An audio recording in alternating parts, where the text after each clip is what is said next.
Some disclaimers about this project that you're seeing me take off the hoop on this video is that the video that I recorded was originally in portrait, and through some magic between screen recording on my iPhone and editing, I was able to turn it landscape. The downside is I had to sacrifice audio quality, so I'm coming over with voice over here. What I'm taking off the hoop is a project related to a border for a quilt. The quilt project is based on my niece. I became an aunt last year. My sister lovingly said, "Hey, I want you to create a quilt with a black and white middle and a pretty border." She left a lot of the artistic interpretation to me. So I struggled pretty much all year and through her pregnancy to determine what I wanted to do in a pretty border. I thought of maybe incorporating bits and pieces of the parents. I thought incorporating bits and pieces of the hopes and dreams for the child. I thought of a lot of things. And so what I came up with was I'm going to do a portrait of her. I'll go into internet safety details for that later. And then I'm going to also go over and do embroidery as the pretty border. Reason why I chose embroidery as a pretty border and kind of keeping it innocuous or just kind of free-handed, off cuff, off brain, is because I didn't want to impose on her and who she might turn out to be as she gets older. Everything from her ideas behind what she wants to do in life to her ideas in terms of what she might want to marry, if she wants to marry at all. Everything from her hopes and her dreams. And so with this embroidery piece for the border, I'm going to stick to 6" by 6" squares. That's about the dimensions. I know it seems it looks wavy when fully stretched out, but I did take a ruler to it to roughly sketch out these waves. I am doing a lot of this by freehand, and what I'm demonstrating with my fingers is a satin stitch for the first section, and then I'm also going over the next section where I did long vertical stitches that go up and down. It's kind of peeking through, but I'm not doing a good job on camera to show it. But I'll flip over the fabric eventually and you'll see where I did those vertical stitches, and I did like an over under stitch with embroidery thread. I should premise that all of my secondhand, there's the vertical stitching that I did for the weave portion of this piece.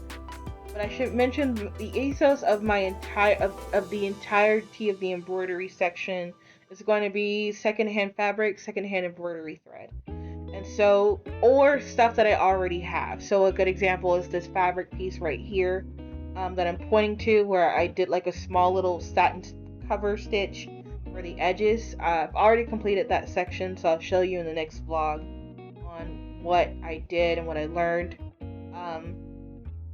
But one of the things that I know that I enjoyed about this when I stuffed it was that I'm using a secondhand fabric from a stash of fabric from when somebody was making face masks for COVID-19.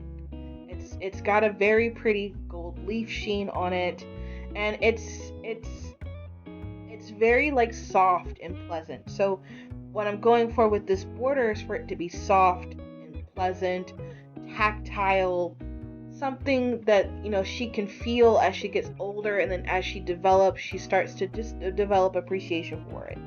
But this is also a vlog on what I learned, and so I know ironing is now important for this sort of piece. I did not pre-iron this when I first attached it. So you will eventually see me go over and press the fabric with an iron. But one of the things that I also neglected to think about was when you look at a lot of embroidery on the back of shirts and hoodies, they have some sort of stiffening fabric on the back. I have since ordered that, and so I'm going to complete this piece as it is. And then next time you will see me have the embroidery backing that I did order. I know my ethos is secondhand, but I'm going to do secondhand wherever possible. But in order to get the best results, I will definitely still buy certain things to make a better product. I'm not a perfectionist by any means, but I do want to give it a best effort. And in terms of like cutting out these fabrics, cutting out these pieces, I don't expect perfection. So, you can tell that it's a little off from what I did, but I did a close enough match, and I'm going to continue to use this embroidery thread to continue to satin cover stitch the edges, and then I'm going to stuff it with leftover yarn. I'll show you what that looks like in the next vlog. The other thing that I was concerned about when I was pressing the fabric, or going to press the fabric, was that it was not pressed before I did it. And so I was very, very worried about making sure that this fabric completely covered wasn't going to melt off, especially the fact that a lot of embroidery threads, to get that kind of sheen, which is why it's so cheap, is plastic. It's polyester. Nothing wrong with polyester. And here I'm getting ready to press, but that means you have to be really, really careful with it. So you see me here pressing the edges and just trying to, get it a little bit neater. It's going to wrinkle. This fabric that I chose is going to wrinkle. It is not secondhand. And I also took a pause from ironing just in this clip to see if did I use heat erasable marker, or did I use washable marker, or rather water erasable marker. It's kind of hard to say fast. But turns out no, I didn't. But I'm being very careful here in this clip when I iron and press out the fabric. Luckily it is cotton, so it's easy to press out, but typically you need a higher temperature, so I'm trying to be as short, quick, easy, and in and out with that iron as best as I can. So that's one of the lessons learned with this. So if I'm going to be applying fabric as like an applique of any form, it probably would be in my best interest to press it before I add it. And then on top of that, go on ahead and add the backing for embroidery, so that way I can have a more stable fabric. When you'll see it later when I stretch it, but the line work stretches awkwardly when I didn't do that. So just kind of as a lesson learned, even though yes, the ethos is to be as secondhand as possible, do as dead stock as possible, add some sort of stiffening fabric to the back, especially if the muslin or fabric you're using is kind of thin. If it's not as thin, it might be able to work, but no. I really truly needed to have some embroidery backing. So you'll have to excuse yums, but here we are. So I'm putting it back into place, but you'll see as I stretch it, it'll warp. So that's something I learned with this. And then next thing that I learned with this is that I might want to do it with a darker fabric if I do this again.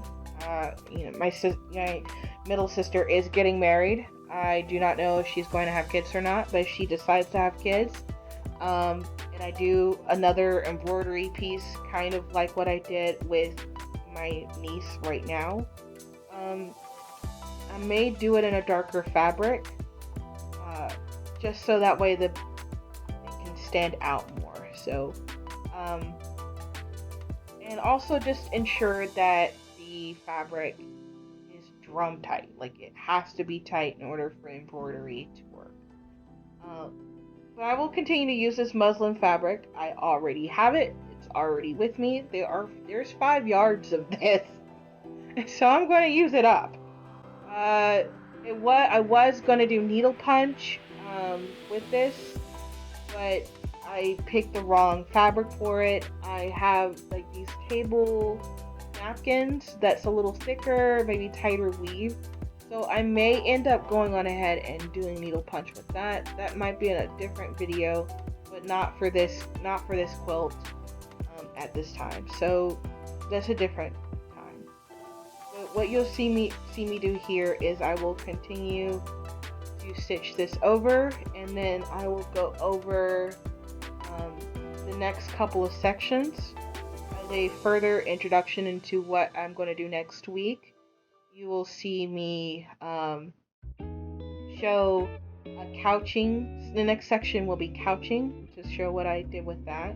I'm going to discuss lessons learned with that in the next video. The next video will also show where I try to explore other cover stitch methods, possibly start incorporating things like pictures or things like small little motifs.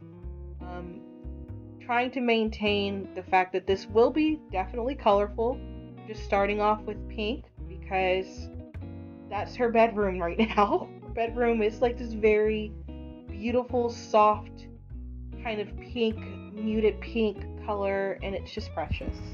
Thank you all for watching, and this is what the post aftermath of the winter. Thank you. You guys have a good time.